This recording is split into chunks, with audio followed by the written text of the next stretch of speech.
Well, I'd like to invite there now is our guest of honor, right? Dr. Willis, are you there? Dr. Willis, Argentina? Hello? Control. Yes, Professor. Hello. How are you? I'm good. I'm good. How are you? Good. Fine. Oh, congratulations on this lecture. It's so important for us to see that placebo is not something in the air. It's not an idea. It's not an abstract concept. It's much more. I think what you are showing us is even much more than the concept of placebo. Can you give us a little bit of talk? I know I'm invite you for a longer talk, but at least, okay. You know, if you want to, you know, I know you've been doing some research. Can you share some with us? Oh, yes. Well, I can show something. Then another day we could do it a little bit longer if you wish. Yeah. Can the controller give Dr. Willis the spotlight, please? Full screen. You don't need. Me too. No, me too. Okay. That's fine. That's fine. You have to bring your camera down a bit. Can you? Oh, nice to be with you all. So I put it like this. It's okay? Yeah. Okay, yeah. So I didn't prepare like a PowerPoint or something, but I would like to like an idea, a concept about placebo for anyone. I'm a doctor. I'm a psychiatrist.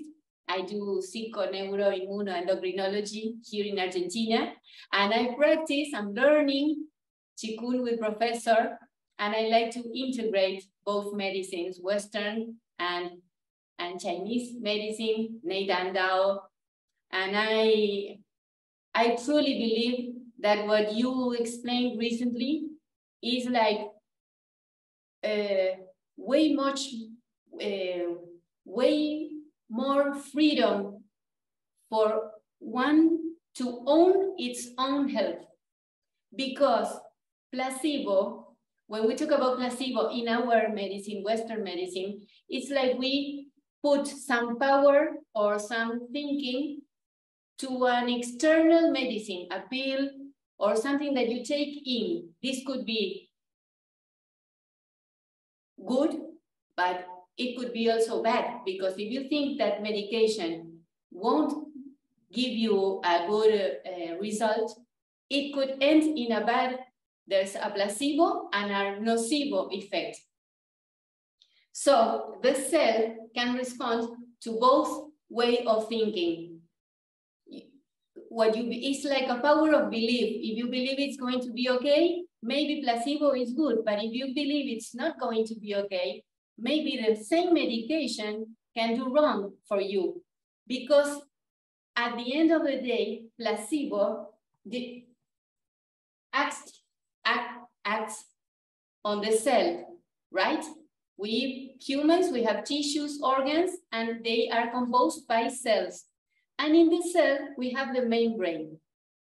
The membrane is a very useful way to understand that it generates an environment for the whole cell to live or to die. So, just to show people, here, for example, there's a book of pharmacology. It's in Spanish, I know, but here, about the membrane, we have membranes, right?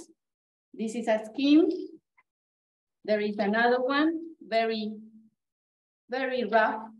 But when you start thinking what happens inside the cell, inside the membrane, there is a lot of things going on.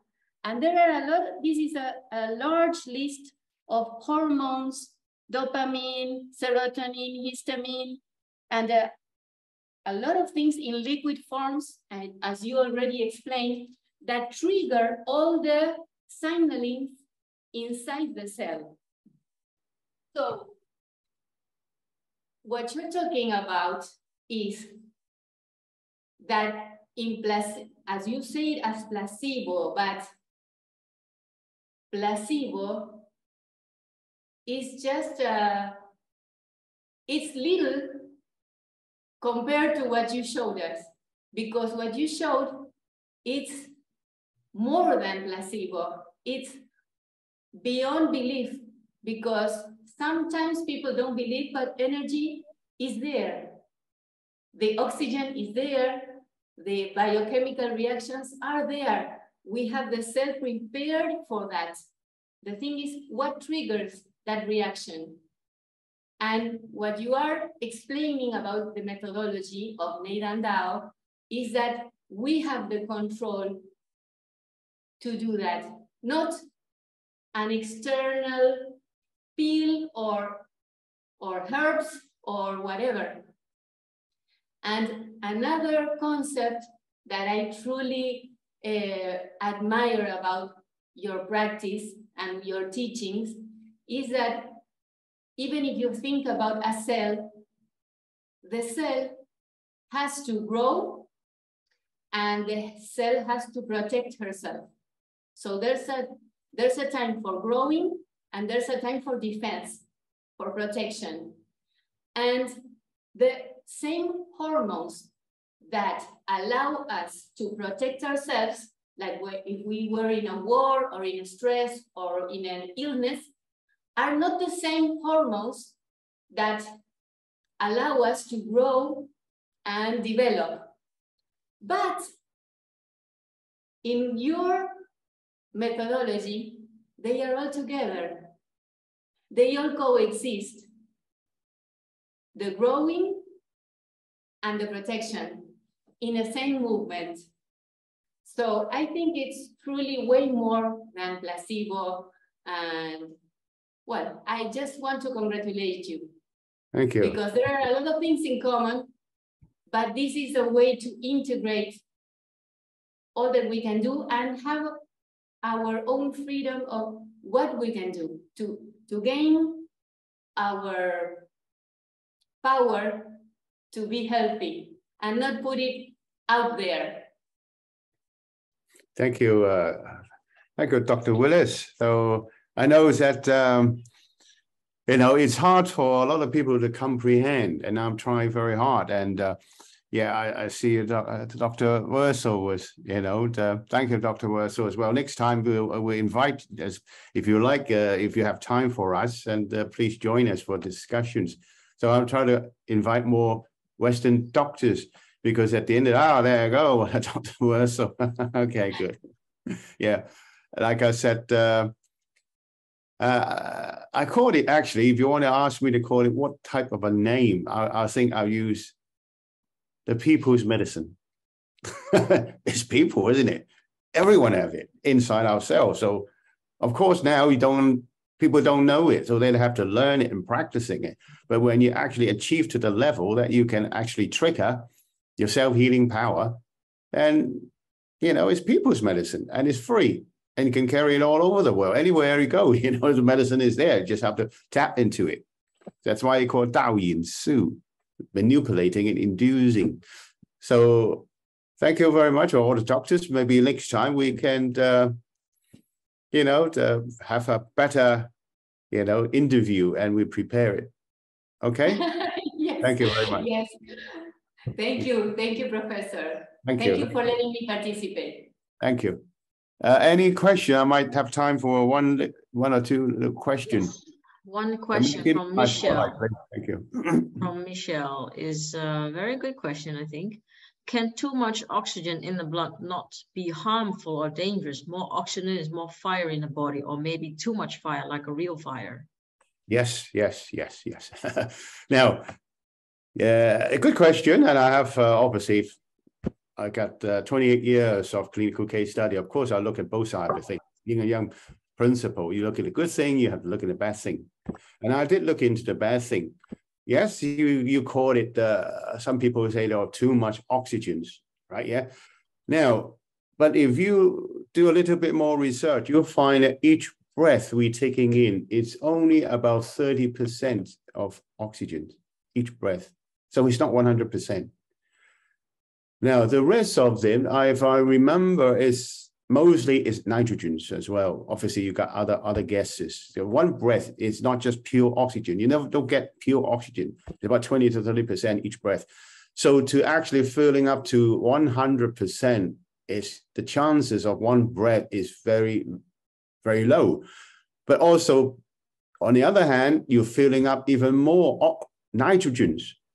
Now, that's why one of my talk before, the nitrogens is, I use the example of diver's bent, because all the arthritis, we call it blockages in the internal Taoist medicine, is the blockages, what type of blockages it creates. So a lot of the time that when they click all these, all the clicking sounds, is actually bubbles of nitrogens trapped in all the joints. And that's why I had one session talking about how we look at arthritis is actually excessive bubbles, right? So that is why when you do Xing Qi Su, you do breathing, large amount of oxygen going in, but also large amount of nitrogen going in. So that is the bad side. So that's why you have to do also something to balancing it through the movements. So therefore, through exercises, you're twisting left and right, up and down, backward and forward, all the silk reelings all the time, all the joint, the wrist joint, your finger joint, and all this movement,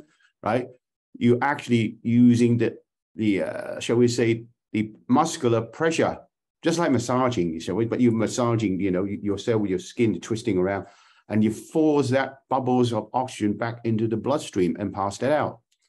So therefore, the yin and yang, so you have to do the static, you people like to use the word meditation, that's fair enough. But like I said, it's or static movement. They're just sitting down and the breathing, I don't move, right? Yeah. But on the other hand, you have to move, right? So they're moving meditation if you want. So they have to be one and the other. So without that, maybe you have too much oxygen and then maybe build up too much nitrogen as well.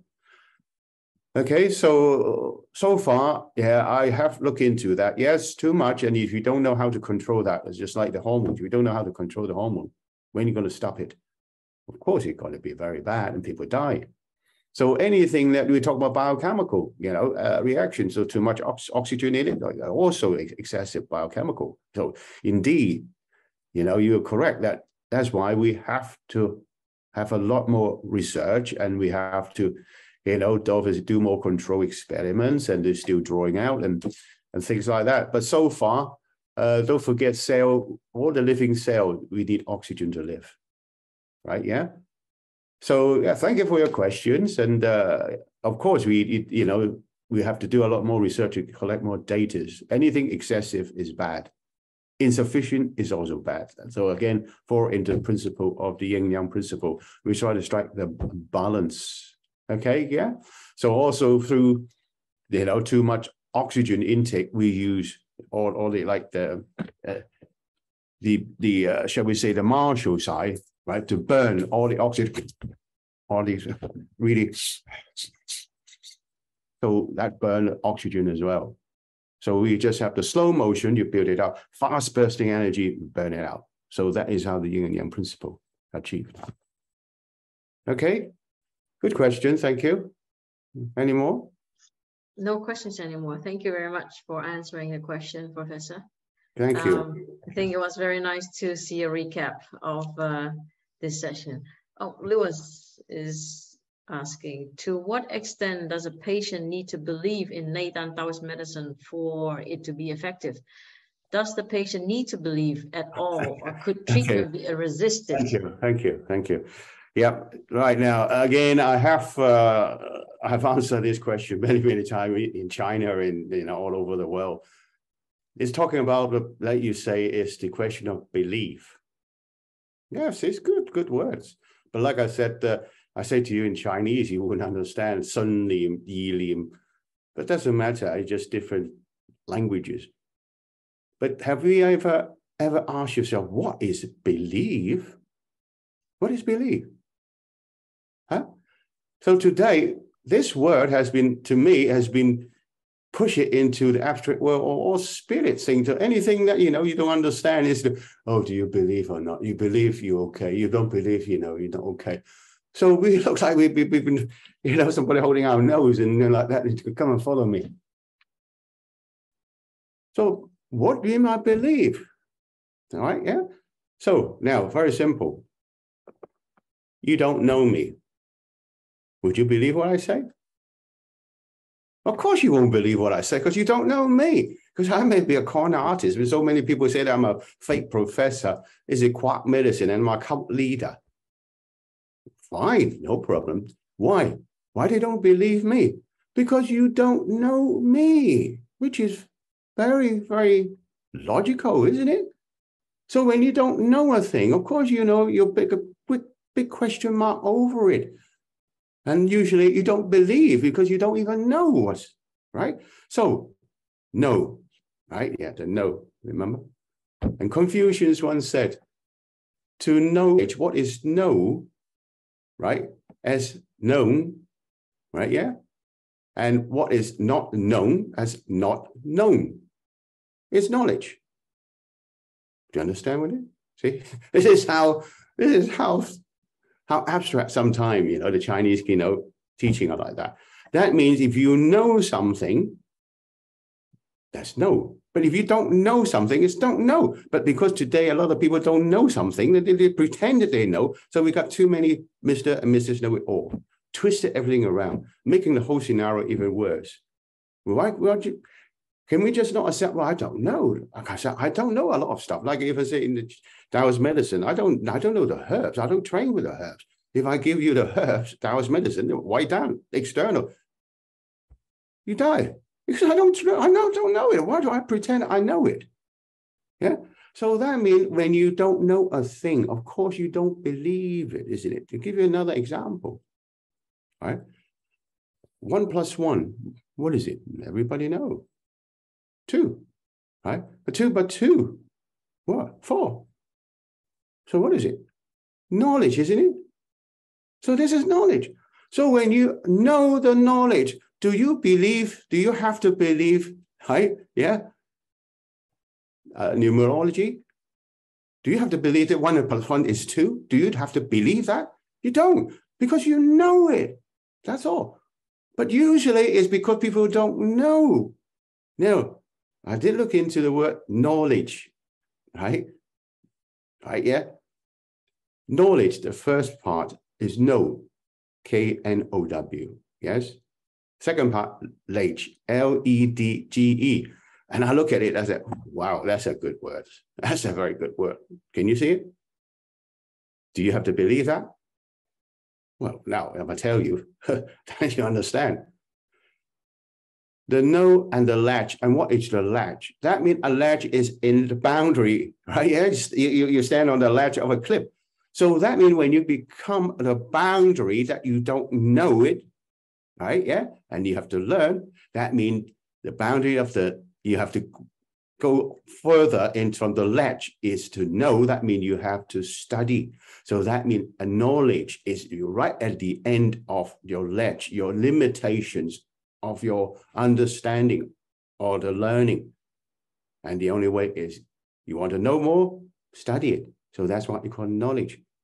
So to me, there's no such word as believe or not believe. It's actually knowledge. That's all. Knowledge. Nobody is born to know everything. Remember that. Yeah. So just study it. Study it. And then you get somewhere. Do you have to believe it? No, I know. The equation. Yeah. Okay. Yeah, I know. Yeah, everything. When you know it, then you don't have to believe. It's just because you don't know it. So it's a very good question, but understand it now. Of course, you don't have to. You don't know what is done. Then of course you don't believe it. That's very normal. Very, very normal. But now if you happen to spend some time and study it and practicing it, like a lot of my students all over the world, okay, they come to the spontaneous reactions and the body heals itself. And do you have to believe it? No, you don't have to believe it because it becomes knowledge. Okay, good. Thanks for the question. Dr. Willis has a bursting question. I know. Professor, I just want to add something about what you're about your answer. Yes. I think it's my experience with me and with other people that a lot of people don't believe because they don't understand it. There you go. But you cannot blame them. If I have a session with you, even if I don't speak your same language, or if I were an animal or a plant, the interaction of energy would be there anyway, if I believe it or if I don't believe it.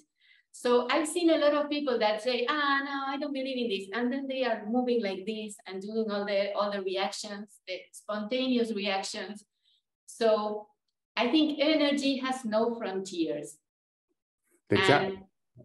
And that is why they are more powerful than what we believe. I'm not talking in a religious way. I'm talking about if you understand or if you don't understand. It will help anyway. Exactly. That is what I want. Okay. Thank you. That's that's what I mean is usually people is their own ignorance and they push it into, do you believe it? Do you have to believe? Why? Why do I have to believe? If I know it, I don't have to believe. That means it's knowledge. That's all. It's only people without the knowledge will say to you, well, you have to believe it, isn't it? So we don't obviously, I don't want to cross the line because it becomes spiritual and religions and things. I respect all religion because that is not my specialty. Okay. So I cannot answer you in that kind of way, right? I'm a scientist. I'm a medical scientist. Okay. Yeah. Research fellows. I can only answer you that question that you don't have to believe it until you learned it. That's why research fellows, we are research fellows. We go to research things that people say, no, right? It doesn't exist. Narrative. So we look into it because without looking into the narrative, how do you know that this is positive? That's the yin and yang principle again. Okay. So when you spend a bit more time studying more, then you don't have to believe it. You don't have to believe me. But then, like I said, I've got 28 years of all my patients all over the world. You can pull some out and ask them, have I helped them? Even stage 4 cancer. Like I said, I don't heal people. I don't heal people, right? I use energy to trigger them and the body heals itself. And that's why it's placebo effect, because no medication has been used. So if you understand a little bit more, you study a bit more, you don't have to believe because that's the fact. That's the truth. And that's the Tao. Okay? Thank you for asking questions. Good. So I think, past my sleep time now. Okay, thank you for coming. I'm Dr. YK Leung. We'll prepare another good placebo effect with a lot of doctors. And if you're a medical profession, you want to join us, yeah, please do drop us a line. And Nancy, if you could, let's punch up the line. So we need more medical professions to join us. So because we're a research team. So 8 Research is the research team. Thank you so much. Okay, yeah. Bye-bye. Thank you, Professor. Bye-bye. Thank you, Professor. Thank you, Professor. Good night. Bye-bye.